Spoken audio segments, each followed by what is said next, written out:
This is The Resilient Life, where we believe that every human will struggle in this life. Our challenge is to struggle well. I'm Ryan Manion. I lost my brother to war, my mom to cancer, and I'm the daughter of a retired Marine. I'm also a wife, mom, author, and president of one of the nation's leading veteran service organizations. Join me and some incredible guests as we explore the value of struggling well through life's inevitable challenges. Welcome to another episode of the Resilient Life podcast. I'm really excited for today's guest, a friend to not just myself, but the Travis Manion Foundation does so much to help and work with the veterans in our community. Can't thank him enough for the time he gives with his incredibly busy schedule. Jocko, welcome to the Resilient Life. Thanks for having me. I appreciate it. Yes. So getting started, I want to talk to you a little bit about I think the way that people recognize you. And if you follow Jocko on social media platforms, you know, kind of the most recognizable thing about you is you wake up at 4:30 in the morning. And that's your thing. You wake up, you work out, you get your day started. I had someone on here, a guest on the podcast very early on, the CEO of Casper, which is a mattress company. And they consider themselves not a mattress company, but a sleep company. And they're all about how there isn't enough importance on sleep to your health. And I was thinking about you when I was interviewing him. I'm like, you know, if I ever am able to have Jocko on the podcast, I want to talk to him about this idea that, you know, and I get conceptually, you know, you're getting up at 4:30, you're up before everyone else, you're getting done what you have to get done. But what factor does that play when they're saying, listen, in order to have optimal health, you need 8 hours of sleep a night. You need to make sure that you are getting sleep, because that's as important as your physical health. That's important as what you put in your body. And so for me, that kind of goes against this idea of waking up at 4:30. And, you know, backtracking, I think I've seen, like, you don't go to bed that early. You're not going to bed early enough that you're putting in the prescribed amount of sleep time. So I want to dive into that a little and see, you know, your thoughts on that and the concept of sleep as an important health factor. Yeah, well, I agree. I believe that sleep is a very important health factor, and I think that people should sleep as much as they need. And I think there's also a genetic component to it that some people don't need as much sleep as other people. I can't sleep 8 hours, even if I wanted to. So to me, it's just, you know, I just get up early, try and get stuff done. But I wrote a book called Discipline Equals Freedom Field Manual. And when people get kind of hypersensitive about sleep, I just tell them to go read what I wrote in the book, which is like, hey, everyone needs sleep. Sleep is good for you. Sleep as much as you can. I will say, try and get up at a consistent time every day. I think that's very helpful if you try and get up at a consistent time every day. But I don't encourage people to not sleep. That doesn't seem like a good move. I don't think it's very healthy. I also don't encourage people to sleep in, because if you spend a bunch of your time sleeping, people are like, oh, you'll live longer. And I'm like, well, I don't want to be alive longer, but I slept the whole time. So no, get sleep. I have nothing against sleep. Get all the sleep you can. The reason I know I know there's a genetic component to it. My oldest daughter also doesn't sleep very much. When she was in high school, I would go to bed at like 11 o'clock at night, and she would be up studying. And then I wake up at 4:30 and she'd be up studying. So she doesn't need very much sleep. My next daughter, she doesn't get out of bed until there's some kind of an emergency happening. So, you know, it's just different people have a little different needs, but yeah, it seems to be healthy to sleep. So if you need sleep, get it. I like that too. I think, you know, getting up at a consistent time, whether it's 4:30 or 7:30 or 9 o'clock, just making sure that you're getting up and starting your day. So that makes sense. You talk a lot about, well, you wrote a book, Discipline Equals Freedom, your field manual, extreme ownership with our friend Leif Babin. And, you know, you were actually talking to some of our veterans last year going through our Spartan leadership program. And you were talking about, someone asked about motivation, and I'm sure you've said this about 1,000 times before, but when you were talking about it, it was the first time I heard it. It was the first time I heard you say it. And you said motivation is a fleeting emotion. It comes and goes. And I was the person that was like, God, I just can't get myself motivated today. And I would ebb and flow with everything, right? Like personally, professionally, um, working out, not working out. And I would just be like, God, I wish there was a way that I could stay consistently motivated. And it was like a light switch for me when you said, like, it's not, you just have to be disciplined because you're never going to be motivated all the time. And it was a huge wake up call for me. I wrote it down. I wrote it down on a piece of scrap paper. I posted it the next day on social media. I was like, maybe you've heard this before. I never have. And it opened my eyes so much to this idea of discipline and what that means. And I would love for you to talk a little bit about the idea of discipline because it's very different than motivation. And discipline comes when, I'm saying, oh, I'm just not motivated to get out of bed today. And I just don't have it in me. Like, how do you take that idea of discipline? And, you know, you and I are different. You're a retired lieutenant commander in the Navy. You have done very physical things over the course of your life. You were taught discipline, right? So I look at myself and I wonder, how do I take that component, that idea of discipline? And I can sit here with you today and say, I understand it 100%. I get it. But how do I apply that when I'm feeling like shit, when I've been up late because of work, when my kids are driving me crazy? Like, how do I tap into that inner discipline and say, no matter what? It's easier said than done. I mean, and I think probably even for you, right? But like, how do you get to that place that you just don't come out of it? Yeah, there's a bunch of little things that I think about when you ask a question like that. And one of them is like, don't negotiate with weakness because you'll lose. You can rationalize anything in your head to give yourself an excuse on, well, I was up kind of late last night and I'm not feeling great. And the kids, I should pay attention to the kids. And I also need to do this other paperwork. And I've also got this other thing going on. So if I skip this workout, my body needs rest. By the way, sleep is important. I should probably sleep into it. You can rationalize anything with yourself in your own head. So if you start to negotiate what you're going to do, you'll lose that negotiation every single time and the weakness will win. And so you just, the other thing I'll say is like, don't think about it. People are like, oh, what do you think about when you wake up in the morning? Nothing. I don't think about anything. The alarm clock goes off, I get up and I go. That's what I'm going to do.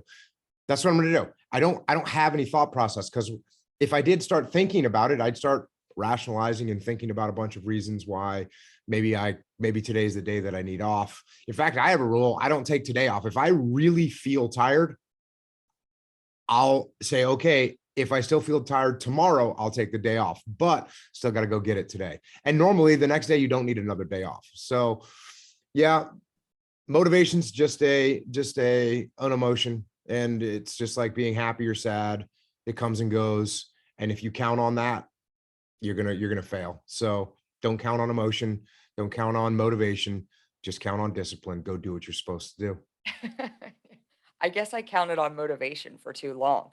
And it's gotten the best of me because I think like everyone, there's times and we're, heading into the new year. You've got this, you look at people like right now, everybody's saying, how is this year going to be different? Right? Like, what am I going to do? And I think a lot of motivation comes at the end or the beginning of a year, right? It's like, all right, I'm going to turn over a new leaf. I'm going to do this. And, you know, you talk about extreme ownership, the concept of ownership. You wrote a whole book on it. The book is fantastic. And as we move into the new year, people are setting New Year's resolutions, which I never set a New Year's resolution. It's not something that I found many years ago that setting a New Year's resolution for me was like it. It didn't work. It was just what am I going to say I'm going to do that I'm going to fail at in 2 months? I'm that classic person that just sets that resolution and then doesn't stick to it. So I don't set resolutions anymore. But why do you think owning who you are, the changes, improvements you want to see, even in your defeats, is important? Well, if you don't take ownership of things that have gone wrong, then there's nothing you can do to fix them. So if you say, well, I didn't get that job because the person that interviewed me didn't like me. Okay, well, then what are you going to change for your next interview? Nothing, because it's not your fault. So why would I change anything? I'm just going to go do what I did. And the next person hopefully will like me, and then I'll get hired. So you don't change anything. If your health isn't a good position and you say, well, it's because my job, I was working so much and therefore I got out of shape. Okay, well, what are you going to change? That's not under your control. That's because your job is so horrible. If you're having trouble with, one of your employees and you're like, oh, well, that's because my employee is dumb and is not in the game. Okay, well, what are you going to change then? Nothing. So why are they going to change? So when you have something that's wrong, some issue, and you just point the finger at somebody else, or you blame someone else, or you blame something else, you don't change anything. You don't make any adjustments. So therefore, nothing is going to change in your life. Whereas if you take ownership of everything, and now you say, oh, I didn't get the job. Well, what did I do? What can I do better? How can I square away my resume? How can I prepare for those questions better? What answers did I give that weren't solid? Cool. Then you get one of your friends to role play with you, and you start going through all the tough questions that you could get. You clean up your resume, you take another class in whatever subject is going to help you get that next job, and you make changes and you get hired. Or if you say, oh, you know what? I'm unhealthy because my job is, I have to work a lot. Okay, well, here's what I can do. I waste 2 hours a day looking at social media or watching television. I'm not going to do that anymore. I'm going to make changes. Okay, cool. Now I start working out during that time, and now I actually get in shape. Or my employee's not in the game. Okay, what am I doing wrong? How can I get into my employee's head to get them more in the game? Oh, I got an idea. How about I give them some ownership? How about I talk to them about how they come up with the next plan for this task that we've got or this project that we've got? And then they feel like they've got some ownership. They feel like they've got some control over their own destiny, and they step up and they start to change it. So you can find solutions to these things, but you can only find solutions if you take ownership of the problem. Do you think that ownership, this idea of ownership, when I look at it, and I will say, you waited a little bit when everything happened with Afghanistan. I was waiting for, like, what's Jocko going to say, with everything going on here. I was waiting for your thoughts on it. And you bring out your thoughts in this really cool monologue, and you're talking as if you are, the president. You're owning like what has happened. This is what I would say if I were in this situation. And I loved it. I thought it was brilliant. And I thought that in looking at it, you've never, ever, ever in the history seen someone, a elected official, come out and take the kind of ownership you took in that video. And then I started to think more about this idea of, like, I don't know if we as a society would even know how to react to a politician taking ownership for something, because they just, all they do is pass the blame and pass the buck. Like, that's what they're known for, right? And so I dealt with it actually recently. I'm a township supervisor. So our town operates with a board of 5 supervisors. One of my supervisors did something that she shouldn't have done. She did something that she knew was wrong. She called me before the meeting because there was a ton of people that were going to be showing up to the meeting to publicly call on her to resign. And she said, "Listen, I did what was right. It was around a school board meeting. She actually was able to go into our school district and put some propaganda through, like, the pony mail system. So every teacher in our school district got her, like, propaganda. And whether or not I agreed with what like, her thoughts, like, what she did was wrong. It was Mhm. ethically wrong. And so I said to her, you need to show up tonight and you need to take accountability for what you did. And and she said, "Well, do you have any other advice?" I'm like, "There is no other advice. Go take accountability for what you did. You know that there is a ton of people that are going to be showing up tonight."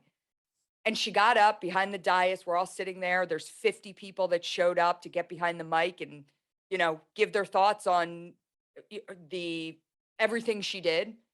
And she sat there and afterwards she said, well, I did what I thought needed to be done. You guys don't know the full story. And I mean, my jaw just dropped and I'm like, is she kidding me? Like, and after and it's continued. I mean, every day we're getting more things for people to calling on her to resign. My inbox is full. And I said, I talked to her afterwards. I said, I can't defend you because it's not even about what you did now. It's about your how you're acting in the aftermath of it. Like it's indefensible. I sat there on the phone and told you take accountability for your actions. And you sat there and said, you guys don't know the full story. Like it was, you don't know the full story. And it's just so indicative of our political system, our politicians. Nobody takes accountability. Nobody takes ownership. And I think that that's why there's so much distrust with our elected officials. And I looked at that and I was like, this video, while I agree with everything Jocko's saying, it's almost taboo because you would never hear something like this. And so, when you look ultimately at what's happening in the world today, when you look at our elected officials, if you could name one thing that's missing, it's ownership.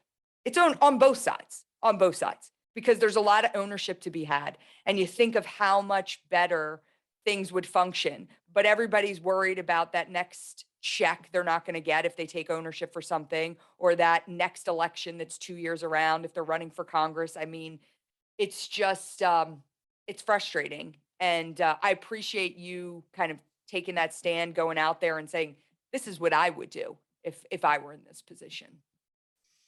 Yeah, and I mean, clearly the feedback I got on that video was everyone said exactly what you said. Hey, it was really refreshing to see. I wish we had someone that would act like that. Wish we had any politician that would act like that. So people, it's part of it is a majority of it. What stops people from taking ownership is their own ego.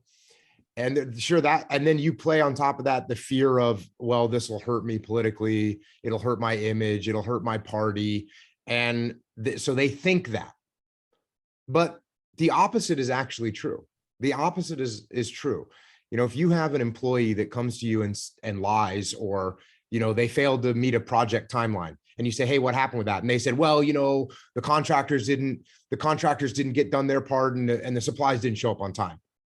That's why the project didn't get done. They're just pointing the finger, and you go, okay, well, how do we fix those things? But you don't trust that person. Your trust doesn't go up with them. Your respect doesn't go up for them.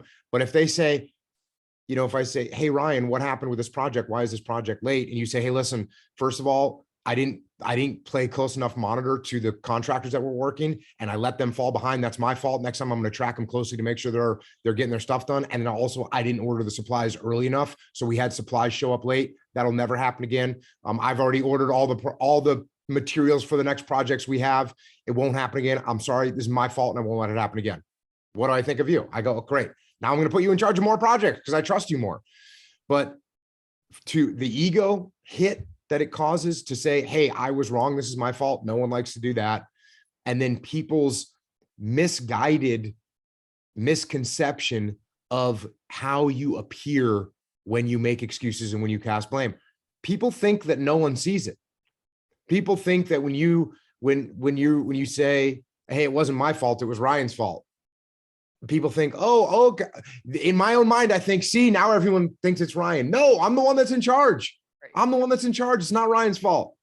So yeah, it's very sad. It's kind of crazy that people don't take ownership, because it is the best way to get problem solved. It's the best way to earn back the trust of people that are disappointed in what happened and disappointed in you as an individual. The best way to get respect back is to tell them the truth, take ownership, and get the problem solved. But people fail to see that every single day, unfortunately. I think it's easier though in business, right? I think it's easier for you as the head of Echelon Front and the other businesses that you run to say, I'm going to take ownership for these things. I think it's harder from a political standpoint, right? I think there's a lot of different factors that play into it. If you're an elected official and saying, I've got to take ownership. Like I look at somebody like I look at all the array and string of politicians, and somebody who I have massive respect for and actually is they continually pair the two of you together for a great running team is Tulsi Gabbard. Mm. Now, Tulsi takes accountability. She takes ownership. I've seen her do it. And it's made her wildly popular to level-headed Americans that just want good people running their country.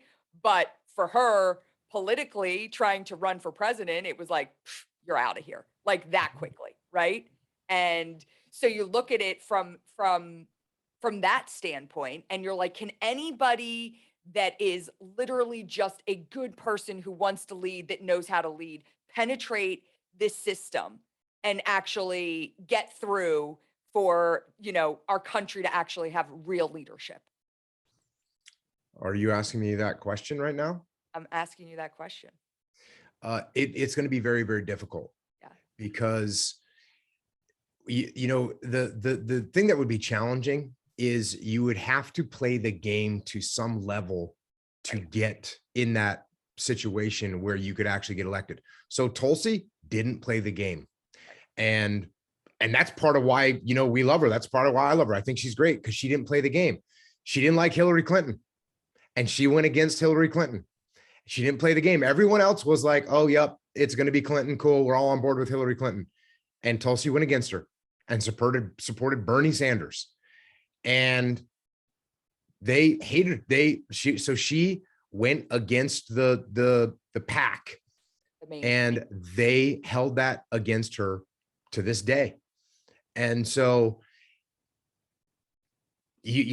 what could she have played the game better? Now, maybe her principles won't allow her to do that, which we all respect. But can we get to a point where the political machine can be penetrated by someone that's not going to play the game? I don't know. Right now, no, that's proven. Tulsi is proof that it doesn't work, because Tulsi's as good of a candidate as you could ever want. She's a veteran. She's totally squared away. She has experience in government. Like, she's a great candidate. She's an very articulate, very level-headed. And so if she can't do it, well, then how is, who is going to be able to do it? I can't think of someone that would be able to do it easier than her. And, so we'll see. Now, who did kind of do it was Donald Trump. Donald Trump was an outsider, and the establishment hated him. But, I would say he had a big name, he had money, and he was able to bring supporters. And, some people pointed that out to me. I was saying that no one has ever been hated by the establishment more than Tulsi. And then someone pointed out to me, yeah, actually Donald Trump was hated by the establishment more than Tulsi, or at least as much as Tulsi. So they're both outsiders. Neither one of them played the game. Donald Trump was able to pull it off. I think it might be easier to pull off for a conservative person than for a liberal person, because I think it seems like the Democratic Party is more authoritarian in how they operate. So, you got to have a lot of money, though, right? You need a lot of money. So, you hear, I mean, I was listening to your podcast with Rogan the other day, and he's like, oh, when are you running? When are you going to run? And you laugh it off. And I've heard it brought up before, and you kind of laugh it off. But I mean, do you ever think about that? Do you ever think about stepping into the arena? I really hope I never have to do anything like that. It's the same answer I give every time. I really do not want to do that. I don't like politics, everything that we're talking about. I don't like playing the game, and I know I'd have to play the game in order to make progress. And it's just not something that I don't think I have the stomach for it. Yeah. And I'm just not, I just don't like that kind of stuff. If things, when, I always say if things got really bad and, when everything has been happening for the last couple of years, people are like, is it bad enough yet? Come on, Jocko, is it bad enough yet? And, we still have a relatively stable economy. We have, infrastructure in place. We have electricity. I'm talking really bad.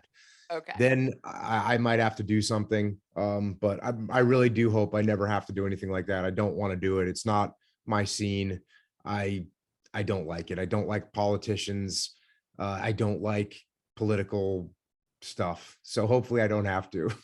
Crap. I hope you don't run, because if you say it has to be really bad and this isn't really bad, I don't want to know what really bad is. So I hope you never get to that place where you say, okay, now it's time. Yeah. And the other thing I think about with you, and I've had the honor and privilege of coming on your podcast. You had my dad on your podcast first when my dad came out with his book, and and I've gotten to know you through our mutual friends, Leif and Jenna, and I feel like I know who Jocko is, um, deeper than just a social media follower or podcast follower, right? But I, for some people, you're a little too much. And I heard you talking on Rogan's podcast, and you were saying, after you did his first podcast, he told you don't look at the comments. So what did you do? You grabbed a cup of coffee, sat down with your daughter, and went through the comments, because you were like, now I got to know what the comments say, right? And you were like, I'm unaffected by it. Of course, my daughter was totally affected by it, and I totally get that concept, because when I've talked about doing different things, my daughter will be like, no, I don't want anybody. Yeah, no, I don't want anybody to say anything bad about you. Don't do that. Da, da, da, So, the love for a parent, but you're like, listen, I don't care what people say. And that struck me, because I'll tell you, I do care what people say. Like, I'm a person that, like, for every, and it's something I've struggled with. Um, for every 50 people that may write something positive about something I post, if one person puts something, it makes me rethink everything. I'm like, well, wait a minute. And it's actually my COO at the Travis Manion Foundation said to me, Ryan, you are never, and I do it even with staff surveys.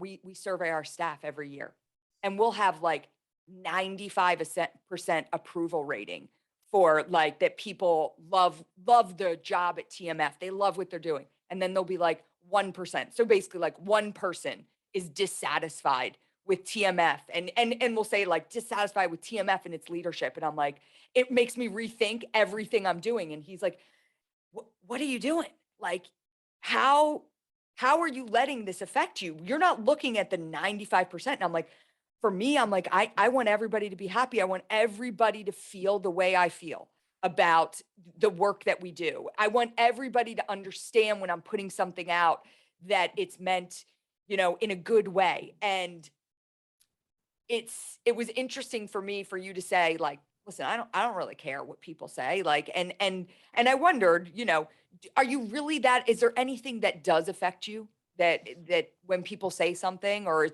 it a certain level of a person? Like, if you hear somebody where you're like, I kind of respect that person, and crap, they just said something that not good about me. Like, Yeah. Well, so, I mean, Joe Rogan was specifically talking about YouTube comments. right. And so, people are gonna say crazy things about you on YouTube. People are gonna say crazy things about you on social media. You can jump in and look at who's saying something about you and see what type of person they are. For the most part, so if someone is just talking smack, just to get a rise out of me, or whatever, that truly does not affect me. Like, I literally don't care, and I laugh at them. And even my daughter, like, she was like, oh my God, but she wasn't freaking out or anything. Right. So that stuff. Now, if I were to see a bunch of people that were writing like, hey, Jocko, your viewpoint on that is messed up, and I might think, okay, well, what is my viewpoint? Just like being a leader, when I'm a leadership position, and I have a vision about something and someone on my team says, hey, I'm not sure we should do it that way, I say, well, what do you think? And I listen to them. So there's a huge difference between bot posts on Right. YouTube and opening your ears to listen to areas that you might not have a good perspective on. And so I think it's really important to actually listen to other people. And if people make an articulate statement to me about some viewpoint that I have that might be wrong. And by the way, I think I'm wrong about all kinds of stuff. I know I can't see things. I know I don't see things the way other people see them. I know I have, blind spots and gaps in my vision about certain subjects. So I have no problem with admitting that I'm wrong. And it's also something that I very rarely will say that I'm right 100% on this particular subject. There's almost no subject that I'll say that about. There's almost no subject that I'll tell you, hey, I am 100% right about this, and there's no gray area. There's almost no subjects that I would bring up or that anyone could ask me about that I would give an answer like that. And that probably is why I don't get a bunch of people, trying to come at me, because I'm talking. I don't come out and make claims that are black and white. Yeah. I talk about, my perspective and always leave things open for other people's perspectives. From my perspective, it looks like this. And I usually talk about the other perspective that I'm concerned that I don't see. I normally will admit that I don't see a certain other perspective. So I think I mean, again, there's a huge difference between social media. And I guess basically I probably have a decent mental filter at this point of who's making a legitimate, concerned Well, comment. I'll bring up an example, and it was something, and I'm not talking about, the bots, or Joe Mhm. Rogan thinks everything's a Russian troll that's, posting negative, but like, so there is a Instagram page called Killzone. I don't know if you're familiar with Killzone, and run by a Marine. I actually had him on my podcast. And he wrote the foreword for War is a Racket. And you did a breakdown, I guess, of War is a Racket on one of your podcasts. And he vehemently disagreed with your assessment of War is a Racket. And he went on, and I'll send it to you. And he went on, and I really respect this guy. He was an instructor at the Naval Academy. He's a major in the Marine Corps, up at the Naval War College now. And he did, 40 minutes going through your podcast and disputing every kind of assessment you made on War is a Racket. And, and he tagged you in it. So I feel okay saying it. I went back to make sure, like, he publicly tagged you. So I was like, okay, he's okay. He was looking for Jocko to kind of, and it wasn't done in a bad way, but it was interesting for me to see, his assessment of something. And I wondered, I'm like, has Jocko seen this, right? Has Jocko seen this breakdown from someone that I know that you would have tremendous respect for, that you would love to hear his thoughts and opinions on something? And so something like that. But he had somebody with him where he was kind of going back and forth, and kind of breaking everything down. And, it was something like that where when I'm talking about social media, I'm not talking about the, like, and I was going on and, just to mess with you. And I'm like, hold on, I pulled up. So he did this really great assessment of his thoughts on War as a Racket, what you said, what he said. And, but then I go to read the comments, and I'm like, okay, let me, and people are like, oh, what episode did Jocko cover War as a Racket? I haven't listened to that yet. I respect you both. I love to hear both sides of the opinion. And then it went to, Jocko, like many SEALs, is this a dude selling bullshit? And so, and it goes down to this wildfire. And I'm like, God, I would love for these two to connect, because, and I love that you said, like, listen, I like to hear other people's opinions. So I think you probably appreciate listening to his assessment of it. But Yeah. something like that, like, I always think about, like, where you get to that point where it doesn't matter what people are saying, and you have to kind of be steadfast. And it's one thing to say, like you say, I'm always going to be open. I'm never going to say I'm absolutely right. But sometimes, in business, I know at the Travis Manning Foundation, sometimes I have to make decisions and people may not be on board with it. But I have to be confident enough to say this is how we're moving forward, and I'll listen to everybody. I will take opinions, I will take assessments, but ultimately I have to make the decision, right? Ultimately, you have to make the decision, and I wonder where's the line there? Where's the line there that you have to say, like, listen, this is how it's going to be. This is how we move forward. Mm. And and even with Tom, so with Killzone, Tom Schumann, listening to him, like, how do you come to a place? And again, I'm catching you in a place where you haven't even heard what he had to say, but I would love for you to listen to his take on things, and then we can't do it now because you're not gonna but I'd love to know kind of how you take that and how you digest that as an individual. Yeah, so I'm curious to listen to his viewpoint, and I'm sure there's a bunch of things that I'm wrong on, or that he has better research of, or understands more than me, and I'm sure I could learn a lot. Anybody that has dove into that book to that level, there's definitely some things that I got wrong. So I think that's one of the key points is, especially from a leadership perspective, having an open mind as opposed to an authoritarian mind is very important.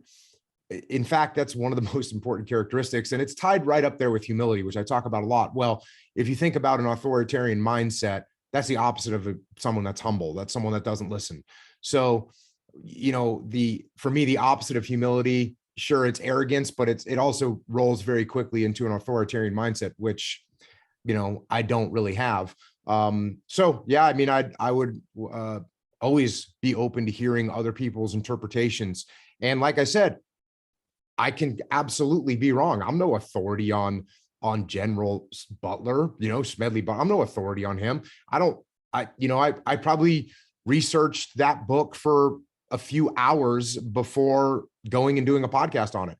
If you've got someone that, is in the Marine Corps, taught at the Naval Academy, there's no doubt he should be much more well-versed than I am.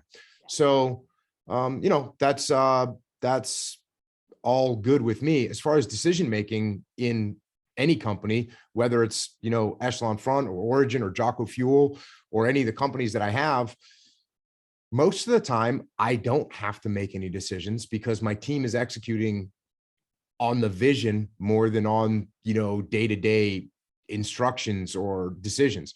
Do I occasionally have to make a decision? Occasionally, but it's very rare. And when it is, it's usually by the time I'm making the decision, everyone is already on board and we're going in that direction anyways. So if I'm making a decision that I'm getting a bunch of resistance from my team, there's something either wrong with my decision or there's something wrong with the way I'm communicating with my team where they can actually understand what's happening and why I'm making this decision. So I'm probably going to spend some more time educating myself about what they know and educating them about what I know so that we can get aligned. Because, in my companies, right, what are we trying to do? We're trying to, well, at Echelon Front, we're trying to teach the lessons that we learned to as many people as we can. We're trying to take care of the people that are on our team, and we're trying to make money. And it's actually every single person on the team is aligned with those goals. So if I'm talking to Leif and I'm saying, Leif, no, we need to charge this client more and do less for them. And he might say, well, hey, Jocko, they can't afford it, so they're not going to hire us. And aren't we trying to get this information out there? You know what? You're right. So we're aligned. And when you're aligned inside your organization, it's very easy to get everyone on board and all the decisions make sense. And I always found that in the military as well. I mean, in the military, we want to execute our mission. We want to take care of our guys, keep them safe. We want to get the job done. Who's going to come up with a plan that is going to get a bunch of people unnecessarily hurt and people on the team are going to be down, okay with that decision? That doesn't happen, right? Now, could it be that I tell my team, hey, this is how we're going to execute this mission, and they say, no, we shouldn't do it that way, And I say, why not? And they say, well, we've got intel that there's a bunch of bad guys over on this, adjacent village, and we're going to get into a big gunfight. Oh, okay, cool. Thank you for telling me that. Now that I know that, we can make a different decision. So as long as we're aligned, decision-making is usually pretty easy in a business environment for sure. And even in the military, I found the same thing. Again, for me, it has most to do with making sure you have an open mind about the topics that you're discussing. Do you think that you learned most of these principles in the military?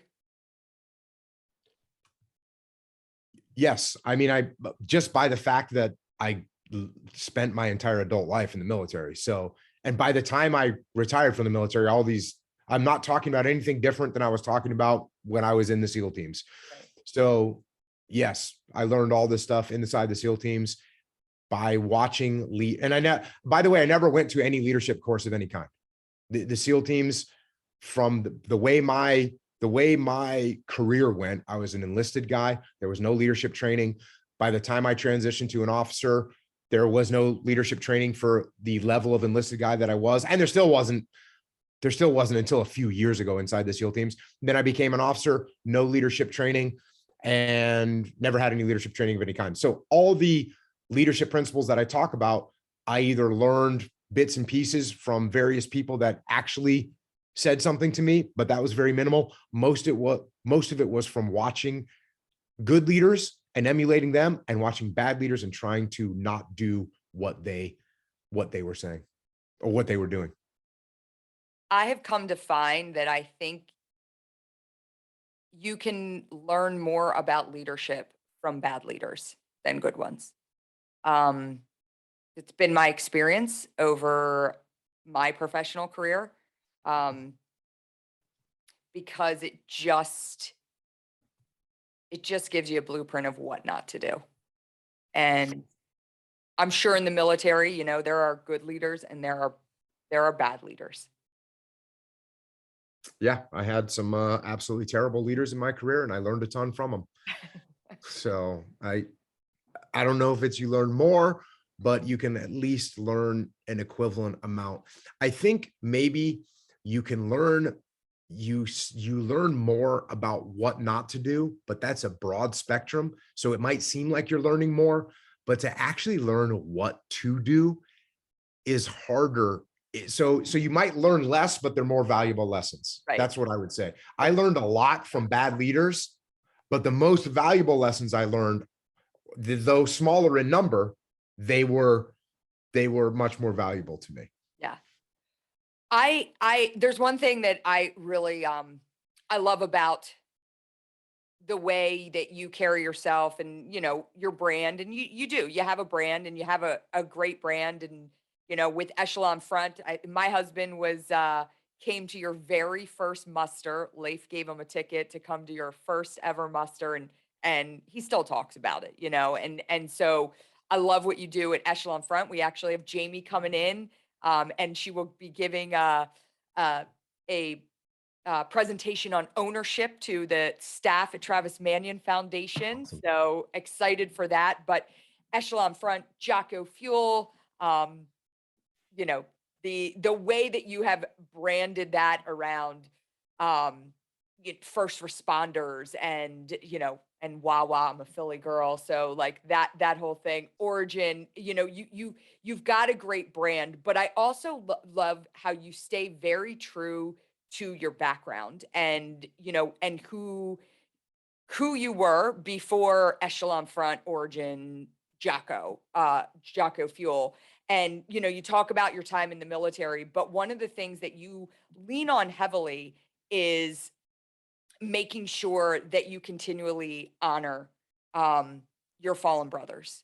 And it's not just a Memorial Day thing for you. It's not just a passing, like, people really feel that. I feel that. I feel the sense of brotherhood, and as the sister of a fallen Marine, there's nothing that gives me more comfort than knowing that the guys that he served with, still care, are still thinking about him.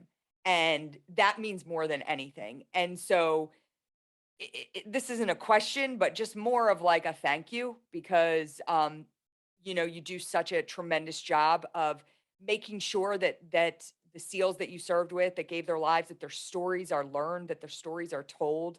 And there's nothing more that families of the fallen want than for us to know that our loved ones' stories continue, their names are shared. And, with your platform to be able to do that for some tremendous SEALs, I thank you for that. It means a lot. Well, it's an honor to be able to share their stories. It was an honor to know those guys, and it's an honor every time I get to share their stories. So I appreciate it, and I'm gonna do that forever. I had a guy on my podcast, Colonel Tom Fife, he was in World War II, Korea, and Vietnam, and he got a Purple Heart in each one of those each one of those wars. And we he was on the podcast, and we talked about World War II, we talked about Korea, we were talking about Vietnam. It's a long podcast, and this was a couple of years ago. But when we started talking about Vietnam, we started, he was a battalion commander in Vietnam. And when he was a battalion commander in Vietnam, we were talking about what types of missions they were doing, and what area of operations they were in, and what kind of tactics they were using. And then I just was asking him what kind of casualties he suffered. And here it was, probably 50 years or 55 years after he had left Vietnam, and he started getting choked up talking about the guys that he lost. And I remember thinking to myself, okay, so this is the way it's always going to be for me, and that's okay. And I've told many of my veteran friends that story, because the emotions, they will always be there, and they can come back at any time.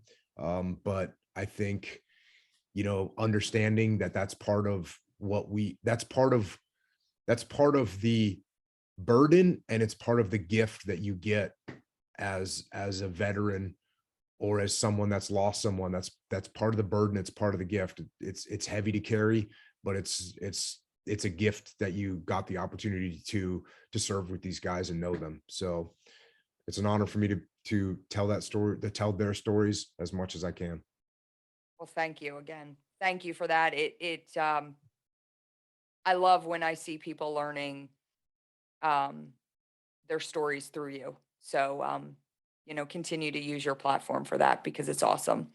Um, I want to talk a little bit about resilience, because this podcast is called The Resilient Life. And so, I'd love to know what role resilience factors in to the kind of leader you are, both in and out of your home. Is that a word that you focus on? Is that something that plays into your identity, resilience? It's not a word that I really focus on very much. And I'm trying to think of why, because I know it's a popular word, and I know that there's a lot of talk about resiliency, but I don't think I don't think the word resilience is in any of my books. I'll have to do a word search at some point.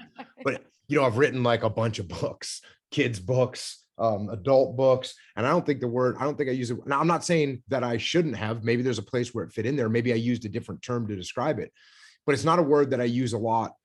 I think one of the reasons that I don't use it a lot is because I've never really thought about it very much.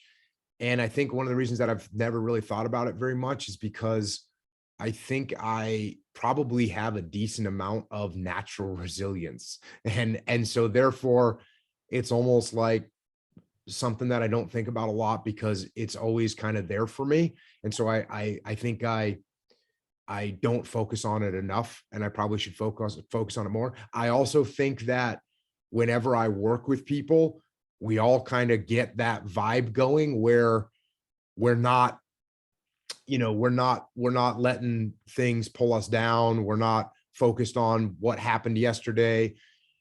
And it's obviously you have to learn some of that being in the military. You lose guys get wounded, guys get killed. You can't you almost can't not be resilient. You've got to go. You got to continue on. You've got to carry on your mission. You've got to continue to do operations. So resiliency was just like part of life in the SEAL teams for sure. So I would say I probably don't focus on it enough. And it's obviously it's a great quality. Uh, as I'm sitting here thinking about it again, because I don't talk about it a lot, I think probably one of the reasons why I am, you know, decently resilient is because I am not because I'm stronger or mentally tougher, but I think it's more because I don't have a lot of ups or downs. So Yeah. when something goes well, I don't highly celebrate it. When something goes poorly, I don't focus on it. And part of this comes from something I do talk about a lot in my books, which is the ability to be able to detach, to take a step back, to detach from your emotions a little bit, to detach from the chaos and the mayhem, take a step back, look around, do a good assessment of what's actually happening, and carry on. So that's what I think. I probably, again, being in the military and even as a kid, I remember I learned at a certain point that getting overly angry, getting overly happy, getting overly sad, none of those things were going to be beneficial. And listen, just to be clear, I'm not talking about totally detaching from your emotions. I'm not talking about turning it into a robot. I'm not talking about burying your emotions either. I'm not talking about detaching and saying, oh, well, we're just going to carry on with the mission. No, believe me, I've cried more than anybody. Well, I can't say that. I've cried many, many, many hours and hours and hours and hours and days. And so I'm not saying don't, just don't to bury your emotions, but to detach from your emotions, to take a step back and say, okay, this is what happened. This is what I'm dealing with. This is how I need to move forward. I think that's a healthy thing. I think that's those things that I just talked about, probably the fact that I don't get super excited. I was hunting this year and I shot a bull elk, I killed 2 bull elk. And, the first one I shot, the guide was telling the story to my friend later on. And he says, yeah, Jocko got the shot. It was awesome. I looked over at Jocko and I said, heck yeah, that was awesome. And Jocko looked at me and said, cool. And then the other one's actually on video. You could see my friend that I was with was totally pumped, and he's a great guy. And he was totally stoked. And he looks at me and I was like, I had a smile on my face, but even the goods aren't that, I try and keep my emotions, or I don't even try and keep them that way. My emotions through time, I've recognized that hyper emotions in either direction are probably not that good. And I think that is good. And I think detaching is good somewhat. And I think that probably has helped me to be a fairly resilient person. Why do you think that? I mean, for me, I want to feel that I mean, I guess it's just the way I want things to run through, my body, but like I want to feel that high of being, happy. I get this idea of detachment, and you say, like, when you're talking about it, you're like, detach, you just keep going. Well, when I ask people about being resilient, what does it mean to be resilient? The first answer you get is like, just put one foot in front of the other. So it's the same concept. You're maybe just saying it a little bit differently, but why not experience the joy in a bigger way? Like, what is that taking away from you, or what is that doing to help you to not feel that high and to be like, hell yeah, I just killed that bull elk, like why not feel that way? Why don't you want to feel that? It's not even that I don't want to. I think I know that it's better to be a little bit more, moderated, a little bit more modulated, and not get overexcited, especially because, all glory is fleeting. All glory is fleeting. You do something great today. And, I was actually my first deployment to Iraq. My platoon did a series of operations in a very short period of time. It was like, I think we did 4 operations in like a 24-hour period. And at that time, this was early in the war. It was like 2003. No one had much combat experience. Missions were everyone was still like super excited about missions. And my commanding officer had just showed up in country, and he was a great guy. I was friends with him. And so we conducted these operations. We caught these bad guys. It was like we caught like a bad guy, then we went and got his friend, then we got his friend, and we just kind of caught a bunch of bad guys, whatever. And my boss came down and he was super excited, and he like shook my hand and said, "Hey, that was like just outstanding work for you to be able to turn and burn on so many targets, blah, blah, blah." And I was like, "Hey, sir, give me 24 hours. I'm sure we'll screw it up." Yeah. And so I guess it's kind of like you were saying earlier, when you read something negative, you're like, "Oh, what can I fix?" Well, when something positive happens, I think, "Hey, okay, cool. But, let's be careful about getting overconfident or cocky about what's going good." I think I'm probably a little bit hyper cautious about being excited about when things go good, because I know how quickly the tide can turn, and you can have things going great 1 minute, and then a minute later, things can be going in a completely opposite direction. So again, I'm not a psychologist. I don't know very much about resiliency. I could be wrong about this. What you're saying makes me feel bad, because you're like, "Hey, shouldn't you be happy and excited and stuff?" And I'm sitting there thinking, well, that does sound good, but it's just, I don't have it in me too. That's who Like you it's are. not, Yeah. yeah, it's not like I'm suppressing it. Right. Like, Okay. when my daughter made it to states in wrestling, even then I'm trying to think of like when I was super happy. I was happy, but even then I was like, I was happy, but I wasn't like getting crazy or anything like that. I don't know. I guess it's probably good to, in my opinion, I think that if you have really high highs, you're probably going to have low lows. That's my opinion. And people that I've known in my life that have really high highs often have really low lows. So all I can tell you is what my perspective is. I don't have really high highs, and I don't have really low lows. Yeah. So I think that is why I don't think about resiliency a lot, because I don't need a lot of it, because my lows aren't that bad. If something really bad happens to me, I look around and I go, "Okay, well, this is how we're going to fix it. This is how we're going to solve the problem."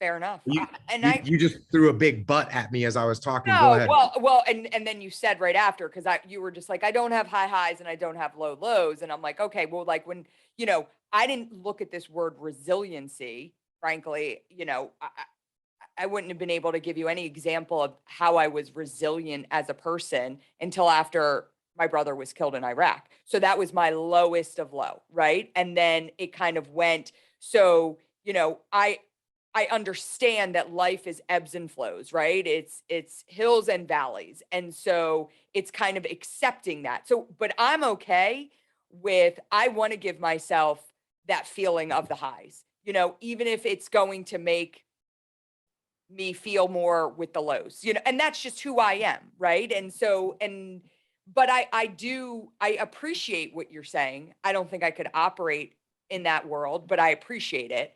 Well, I think what a really nice lesson here for everybody is what you and I are saying. And there's a really important similarity between what you and I are both saying. And that is there's lows and there's highs. And I think that's where people get stuck sometimes, is they get something bad happens and they lose sight of the fact that it's secular and things are going to go back up again. Now, I've talked about depression with people, and I don't think I don't have depression. I don't feel that way. I feel like fine. But when I've known people that are depressed, the way I describe it is like their head is in a storm cloud, and that storm cloud, everywhere they look, there's darkness. And what they don't see is, like us from the outside, we can see that there's light all around them. They just can't see it yet. And so I think it's what you and I are both saying right now. And I don't think either one of us is necessarily wrong. I think the important lesson is that if you're in a low spot in life, if you've been knocked down, hang on, because you will come back up again. And look, it can get dark and it can get bad. And it may seem like it's just never going to end, but it is going to end. Yeah. Life is secular, and you'll get out of that darkness and you'll come into a better place. And I think that's regardless of how high your highs are and how low your lows are as a personality or a temperament. I think both ways are fine as long as you remember that things are going to be okay.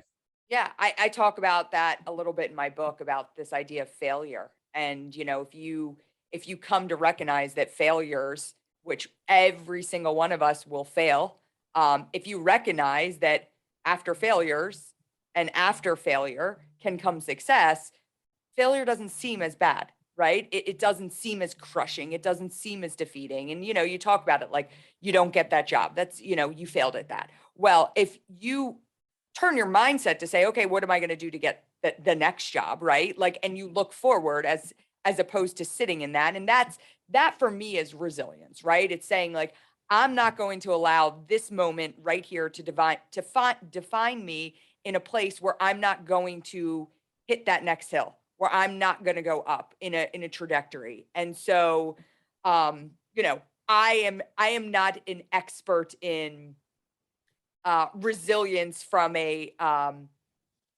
scholarly perspective. I talk about resilience and just what it means to me. Resilience means like getting your ass up and keep going, no matter how bad it is, no matter how crappy or shitty you are in your life at that certain moment, and I am somebody that's dealt with anxiety. I don't think I've dealt with depression, but I've dealt with massive anxiety, like crippling anxiety, where I couldn't leave my house after my mom died, after my brother was killed. I was like, that's it.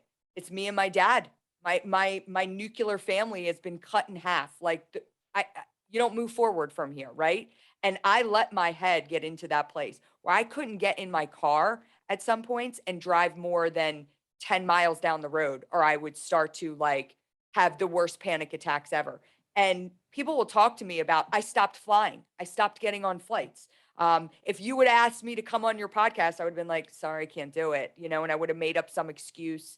There was no way I was getting on a flight to San Diego. And that was probably about a year. And people are like, well, what happened? What was the change that happened? Was it a combination of this medication and this sort of therapy? For me, it was me telling myself, you're not going to allow yourself to live like that. And it was this idea of like, and I guess again, I didn't recognize it at the time, but me being disciplined enough to say, I don't care if I know I'm willingly going to give myself a panic attack when I jump in this car. Or they're like, how did you get over your fear of flying? I'm like, I flew more.